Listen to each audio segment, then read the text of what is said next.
The Daily Brad Devotions. Today's reflection with Pastor Jeff Eliscopides. Good morning, Pastor Jeff. O di ba nagulat ka rin? Miyerkules na po agad. Pastor Jeff, andiyan ka ba? Good morning, Cha. Good morning, Ted. Good morning sa ating mga taga-subaybay. Maulan na umaga dito sa aming lugar. Oo. Good morning. Sa Village East ka, di ba, Pastor? Isla Verde pag umuulan, pero Vista Verde pag maaraw. Sa Vista Verde, oo. Kumusta ngayon ang panahon dyan, Pastor? Sobrang madilim, maulan. Meron pa tayong event mamaya dyan Oo. sa NTEC. So, mamaya, O sige. tignan natin. Alam mo na. Kalabas ng... O sige. Good luck, Pastor, ha? Sana mas gumanda na ang panahon today. Pero syempre, tuloy tayo sa pagbibigay ng magandang balita para sa ating mga kapatid na nag-aabang sa'yo.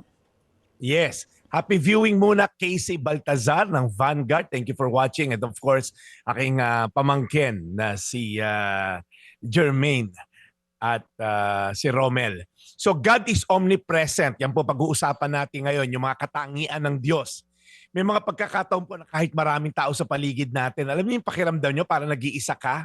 Sa panahon ngayon na sobra tayong digitally connected, pero ang daming mga anxious, depressed, nalulungkot, feeling nila nag-iisa sila, okay, emotionally, and maybe your family po malayo sa inyo, OFW, ang dami nakikinig sa atin ngayon, ano? At wala nakakaalam ng sitwasyon mo, nagdadaan ka sa matinding grief, pressure, uncertainty, anxiety, at pakiramdam mo, parang wala kang katuwang o karamay. Sabi sa Deuteronomio 31:8, pangungunahan ka ng Panginoon at sasamahan ka niya. Hindi ka niya iiwan o pababayaan man. Kaya huwag kang matakot ni panghinaan ng loob. Alam niyo po, there is nowhere na pupunta ka na wala doon ng Diyos. Ito yung tinatawag na omnipresence of God. Ibig sabihin po, God is present everywhere. Walang lugar dito sa universe na to ang wala yung presensya niya. Ano po implikasyon niyan? Una, you're never truly alone. Kapag nasa hospital ka, nandun ang Diyos. Kapag nagtatrabaho ka, nandyan ang Diyos. Pag umiiyak ka mag-isa sa kwarto mo, nandyan ang Diyos. Baka hindi lubos na maintindihan ng ibang tao, pinagdadaanan mo, pero ang Diyos, nandyan, karamay mo. Pangalawa, walang lugar din naman na pwede magtago ka sa Diyos. Although God's presence is comforting, pero it is also confronting. Ibig sabihin, hindi lang siya present pagka nandun ka sa simbahan, pagka nandiyan ka sa trabaho mo at may ginagawa kang iba, illegal o immoral, nandyan din siya. Nako, kailangan marinig to ng ating mga ibang politiko na wala po nakakaligtas sa paningin ng Diyos sa kanyang pagsubaybay. Kung may ginagawa kang kasalanan, alam din niya, parang nasa bahay ka ni Kuya. That means integrity matters because we always live in the presence of God.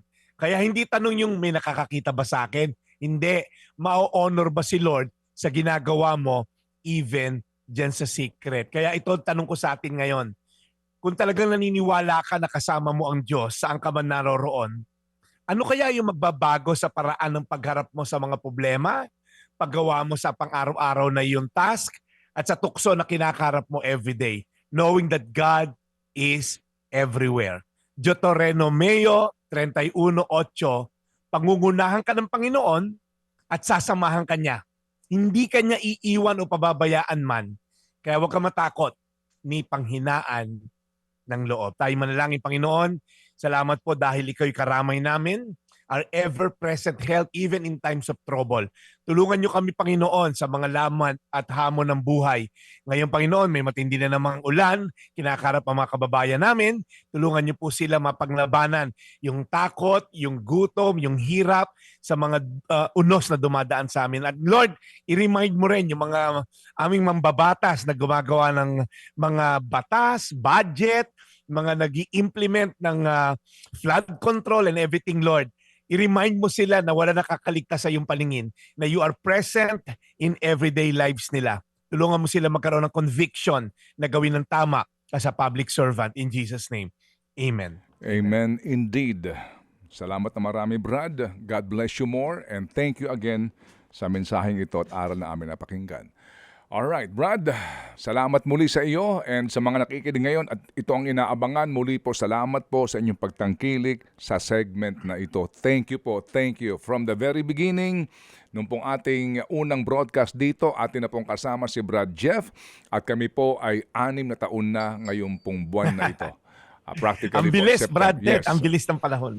Amen. Sige, salamat Brad. We'll catch you again tomorrow and sincerely we pray na sana nga po humupa na itong mga pag-uulan na ito Yes. para po sa pagbangon ng marami pong kababayan natin na nasalanta. Thank you, Brad.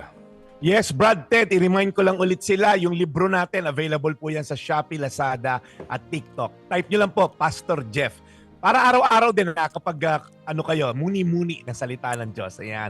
Jesus Said by Pastor Jeff sa Shopee, Lazada, TikTok. Paalam na ako, Brad Ted. Ito po yung Daily Brad, your daily dose of inspiration. And serving the people indeed, Brad Jeff Eliscopides sa ating The Daily Brad. Mga kapatid, patuloy po kayong tumutok sa 105.9 True FM para sa totoong balita, impormasyon, music and entertainment. Mag-subscribe sa aming YouTube channel at podcast at sundan nyo kami sa Facebook, Instagram, X at TikTok sa True Network PH.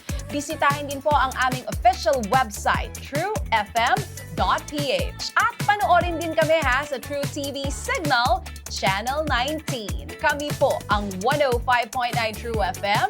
Laging true sa'yo, kapatid.